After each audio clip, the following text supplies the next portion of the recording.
Good morning বন্ধুরা, আবারও চলে এসেছি গপ্প সপ্প চ্যানেলে। যে সকালে আমার নিচে নিচতলার সব কাজ করলাম, করে এবার তিনতলা রান্না করে এসেছি। যে আজকে যেহেতু আমার ছেলের জন্মদিন, মানে সুরজিৎকে তো মোটামুটি সবাই চেনেন, তাই ওর আজকে জন্মদিন। তাই আজকে জন্মদিনে কী কী মেনু করবো সবটাই আপনাদের সাথে শেয়ার করব। এখন আপাতত আমি চা বসিয়েছি, চা হবে এখন। এই যে আমি চা বসিয়েছি, আমাদের বাজারও হয়ে গেছে। এই যে আজকে মটন হবে, আলু ভাজবো এখন। মুড়ি সকালবেলা জলখাবারে সেরকম কিছু করবো না, আলু ভাজা মুড়ি হবে।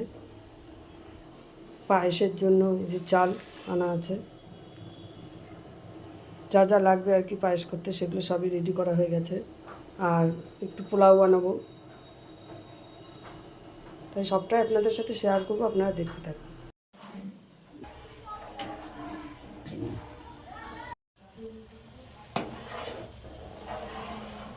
পায়েস রান্না হচ্ছে, দেখি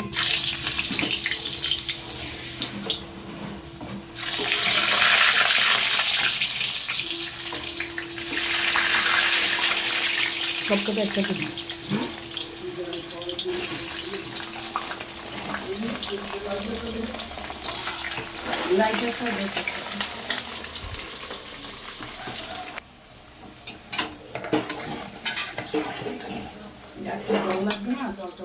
এই যে বেগুন ভাজা আমাদের হয়ে গেছে, এখনও দেওয়া আছে কড়াইতে। আর এই যে পটল ভাজা,